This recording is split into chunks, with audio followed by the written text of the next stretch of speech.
राम ने वहां पर इस पूछना चाहता हूँ, मैं आपसे एक बात और पूछना चाहता हूँ। अगर हम देखें तो जो गांधीयन फिलोसफी है वहां पर भी राम राज्य की बात की जाती थी। अगर हम बात करें सोशल एस्पेक्ट की, इकोनॉमी की, पॉलिटिकल की, ज्योग्राफिकल की और सिक्योरिटी की, इन सभी एस्पेक्ट में जब हम इन सभी आयाम के बारे में बात करते हैं तो हम देखते हैं उस समय जो चैलेंजेस थे, जो चुनौतियां थी वो दूसरी थी। आज के समय में चुनौतियां दूसरी है।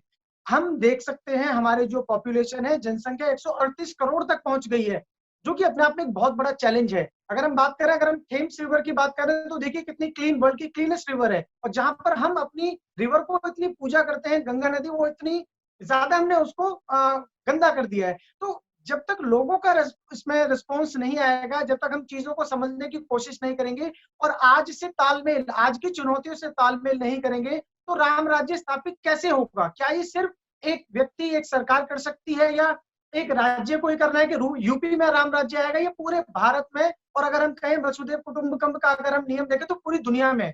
एक और मैं बात ऐड करना चाहूंगा, जैसे कि स्कैंडिनेवियन कंट्रीज में हमने देखा है, छोटे देश है, छोटी पॉपुलेशन है, लेकिन जिस तरीके से उन्होंने चीजों को बनाया है बहुत बेहतरीन है। उनकी फ्री एजुकेशन सिस्टम को देखें, या उनके हेल्थ को देखें, या फिर वहां पर जो भी अच्छी चीजें हैं, हम उनसे वहां से कुछ सीख सकते हैं। उन्होंने भी हमसे ही सीखा है। और एक आखिरी चीज मैं आपसे चाहूंगा कि आप इस पर भी थोड़ा प्रकाश डालें। और जो यूनाइटेड नेशन की ह्यूमन डेवलपमेंट इंडेक्स की जो कहीं ना कहीं अगर हम उसके वो जो 20-30 पॉइंट है अगर उसमें देखें, तो कहीं ना कहीं वो भी राम राज्य ही स्थापित कर रहे हैं। बस क्या है, सबके शब्द अलग हैं, भाषा अलग है, कल्चर अलग है, और बोलने का तरीका अलग है। तो इन सभी चीजों के बारे में हमें थोड़ा थोड़ा विस्तार से बताइए। सनोज, आपके सारे सवालों का जवाब मैं एक कंपैरेटिव आंसर के रूप में दूंगा कि आज जो चीजें हैं और उस जमाने में जो चीजें थी, दोनों का एक कंपैरिजन करते हुए मैं आपको एक्सप्लेनेशन यहाँ पे दे रहा हूँ। अभी हमारी आपकी बात हो रही थी कि हम एग्जाम्पल दे रहे थे कि शासन व्यवस्था यानी आंतरिक एक पर्टिकुलर राज्य में, यानी कि दशरथ के राज्य में शासन के लिए कैसी समस्या पैदा हुई, फिर राम को जो है वनवास हुआ और भरत ने उनके खड़ाओं को मान करके अपना राज्य करना शुरू किया। तो यहाँ पे दोनों के कैरेक्टर को हमने देखा, और यही परिकल्पना अगर ये करें कि पक्ष और विपक्ष राज्य के यानी शासन करने की लालसा से अगर विमुक्त हो जाए, ये लोभ खत्म हो जाए, तो शायद राम राज्य स्थापित हो सकता है। ये एक पॉइंट है। अब हम आगे बढ़ते हैं। देखिए, दूसरा सबसे बड़ा पॉइंट है, पॉइंट ये होता है, मैंने आपको ये बोला था कि किसी भी शासन प्रणाली में देश में दो पक्ष होते हैं। एक होता है शासक, वो चाहे राजा हो, चाहे मंत्री परिषद हो, चाहे जो भी हो, और दूसरा होता है प्रजा, जिनके ऊपर शासन किया जाता है। दोनों की ये नैतिक जिम्मेदारी होती है कि दोनों मिल करके पूरे के पूरे राज्य को जो है खुशहाल बनाएं। और इसी बीच में अगर देखा जाए तो कुछ ऐसे उपद्रवी तत्व भी होते हैं जो व्यवस्था को चुनौती देते हैं, व्यवस्था में उपद्रव फैलाते हैं। तो बात हम कर रहे थे कि ताड़का वगैरह का जो वध हुआ जब राम गए विश्वामित्र के साथ, तो देखिए ऐसा नहीं है कि आंतरिक शांति के लिए उस वक्त चुनौतियां नहीं थी। उस वक्त भी बहुत सारे ऐसे जो है कुटिल प्रवृत्ति के जो है राक्षस होते थे, ऐसी शक्तियां होती थी जो जनमानस के मन में भय पैदा करती थी। उनके जीवन के लिए वो घातक होते थे। उनकी एक्टिविटीज ऐसी होती थी कि वो लोगों को मार डालते थे, या जिसका जो धर्म है, धर्म से मतलब मैं कार्य की बात कर रहा हूं, कि उनके जो दैनिक कार्य क्रियाकलाप हैं उनको वो करने नहीं देते थे। इसी क्रम में कई राक्षसों का राम ने वध किया। शासन और प्रशासन की ये जिम्मेदारी है कि समाज में अगर ऐसे कोई अवांछित तत्व जो है मौजूद है, जो समाज को भयभीत करते हैं किसी भी तरीके से, उनका निस्तारण किया जाए, यानी उनको दंड दिया जाए। वो दंड किसी भी तरह का और किसी भी लेवल का हो सकता है, मृत्यु दंड भी हो सकता है। हम लोगों के यहाँ भी मृत्यु दंड की व्यवस्था है। अब देखिए, राम राज्य की एक संकल्पना, जिस तरीके से राम राजा होते हुए भी उस वक्त की एक संकल्पना, सबसे अच्छी व्यवस्था यह है कि अगर कहीं कोई ऐसा भय दिखता था कि जो समाज के लिए घातक या उपद्रवी तत्व होते थे, या तो अपनी सेना को भेज करके जो है वो उसका जो है निस्तारण करते थे, दंड दिया जाता था, या खुद भी राजा जाते थे। कई जगह रामचंद्र जी खुद गए हैं, फ्रंट से उन्होंने लीड किया है। राम के जैसा लीडर नहीं मिलेगा, ये भी मैं आपको बताऊंगा। उसके भी रीजन है कि राम इतने इफेक्टिव लीडर क्यों थे। जी, मैं आपसे एक और सवाल पूछना चाहता हूं कि जब हम गुड गवर्नेंस और राम राज्य, जब हम इन दोनों चीजों को मिलाकर एक रूप में बात करते हैं, तो सेक्युलरिज्म देश का कैसे खतरे में आ जाता है?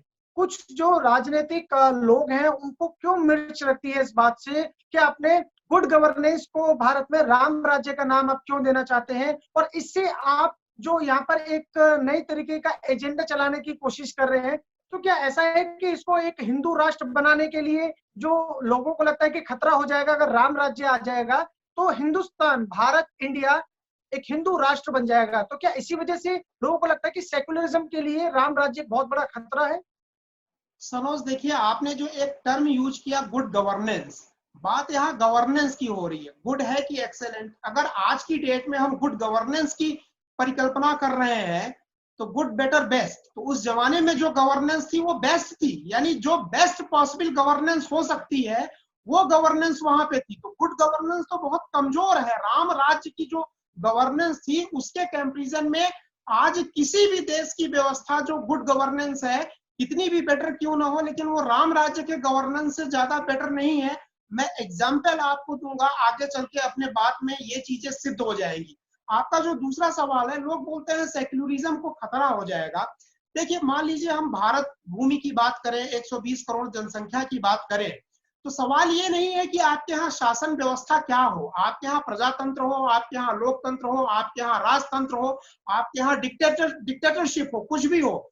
हर सिस्टम का उद्देश्य ये होता है कि एक बेहतरी, एक तब्दीली लाया जाए और एक बेहतरीन जीवन शैली जो है देश को, देशवासियों को दिया जाए। आप व्यवस्था कोई भी सिलेक्ट कर लीजिए ना, आप इसको ऐसे सिलेक्ट करिए कि आप आईएएस का एग्जाम देना चाहते हैं, सब्जेक्ट आप कोई भी ले लीजिए, अल्टीमेट गोल है कि आईएएस का एग्जाम पास करना। व्यवस्था आप कोई भी सिलेक्ट कर लीजिए। मैं तो बोलता हूं कि राम राज्य अगर आ सकता है तो वहां पे इतनी खुशहाली हो सकती है, उस तरीके की खुशहाली। किस तरीके की?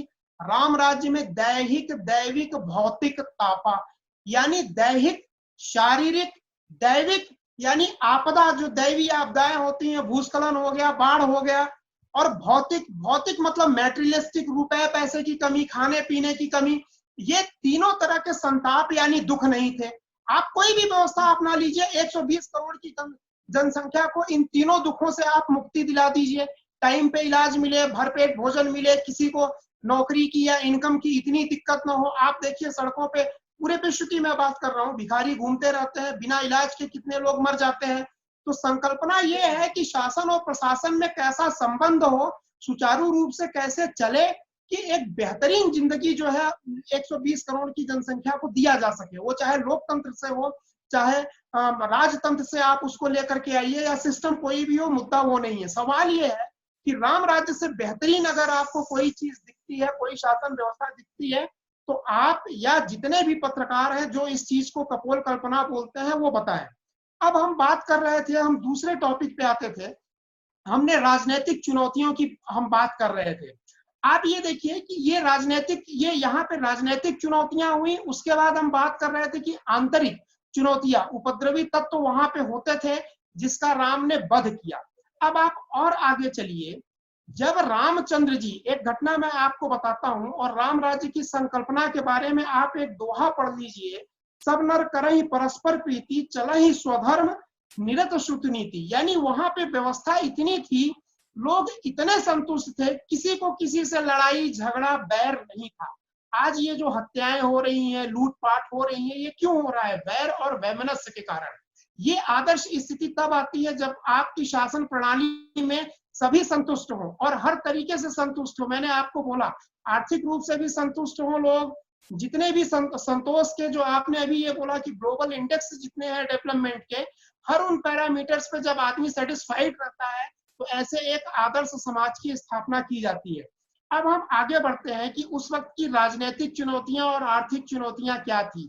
आप ये देखिए, वहां पे रामचंद्र जी जब सीता जी के साथ आगे बढ़ते हैं तो एक प्रसंग आता है कि उन्होंने नदी पार की और केवट को पारिश्रमिक देना था। रामचंद्र जी के पास कुछ नहीं था। ये है कि अगर आप किसी से कोई सर्विस या गुड्स लेते हैं तो ऑनेस्टी वहां पे ये दिखाई जाती है कि आप उसको पारितोषिक दीजिए।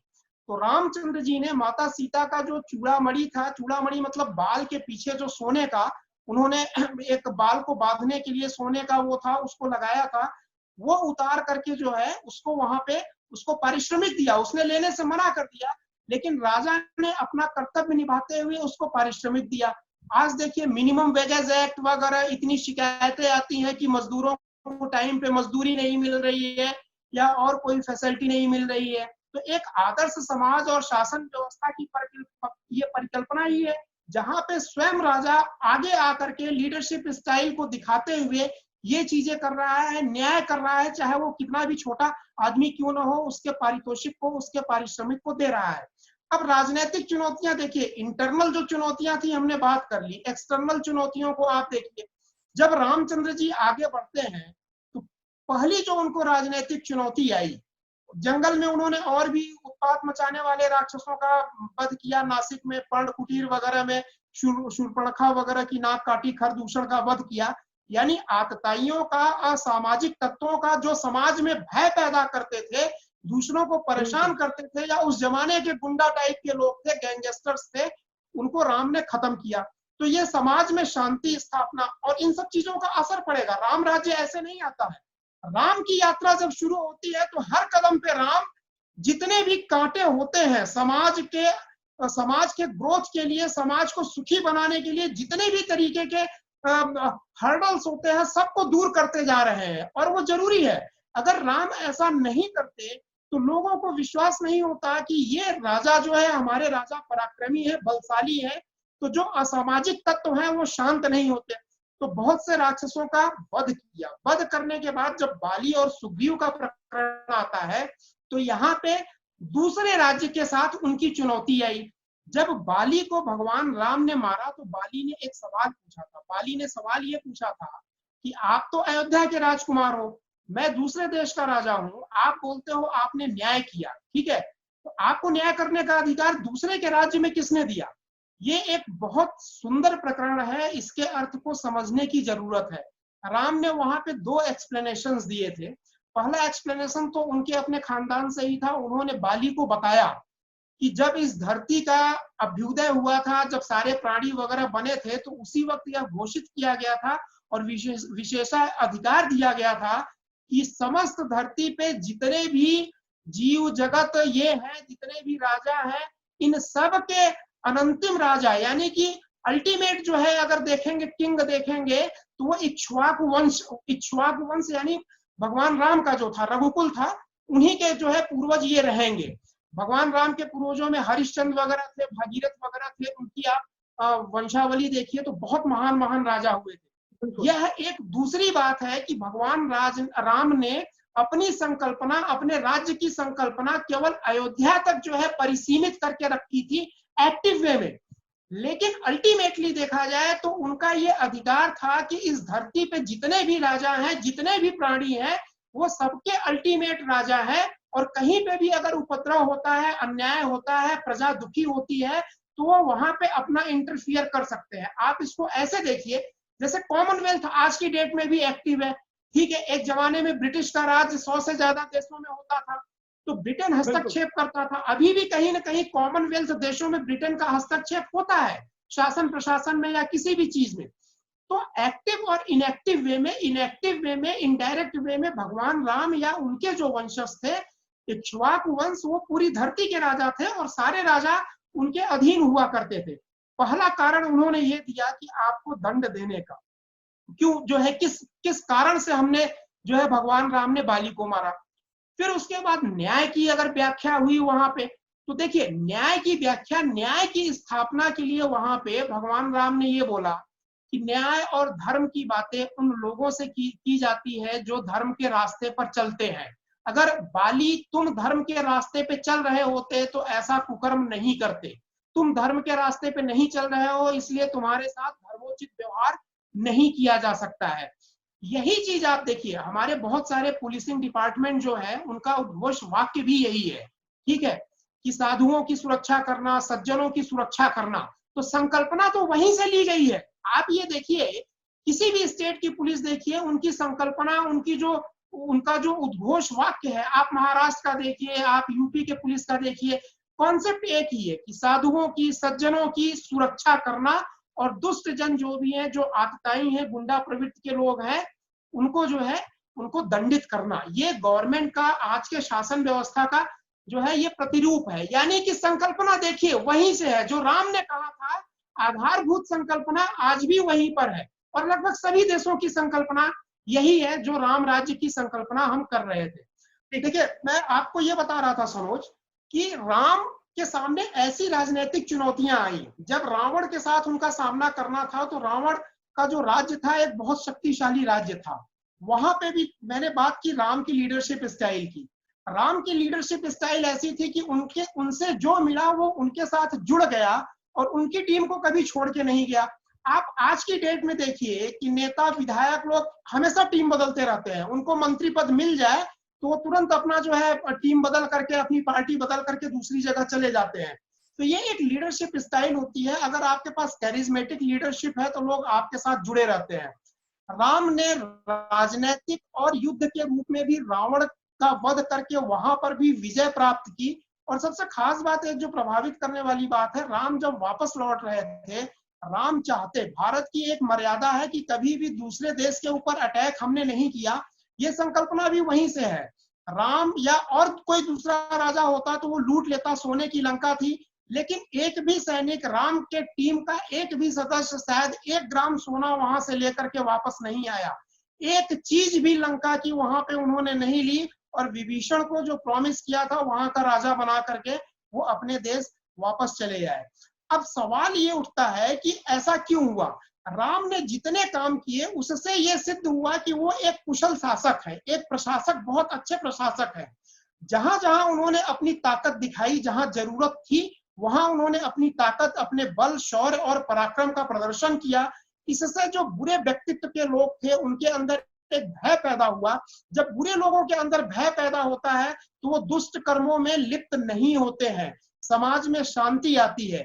रही बात न्याय की, न्याय एक बहुत ही इंपॉर्टेंट पिलर है किसी भी शासन व्यवस्था के लिए। इसके लिए एक उदाहरण राम राज्य का काफी है, चूंकि टाइम कम है, कि सीता के ऊपर जब धोबी ने एक आरोप लगाया तो न्याय, सही न्याय दे करके उसको संतुष्ट करने के लिए राम ने सीता का परित्याग कर दिया था। यानी जस्टिस इंस्टेंट होता था वहां पे, और अगर राजा भी जस्टिस के कटघरे में आता था, न्याय के कटघरे में आता था, तो राजा स्वयं को भी दंडित करता था। और आज की डेट में आप देखिए व्यवस्था क्या है।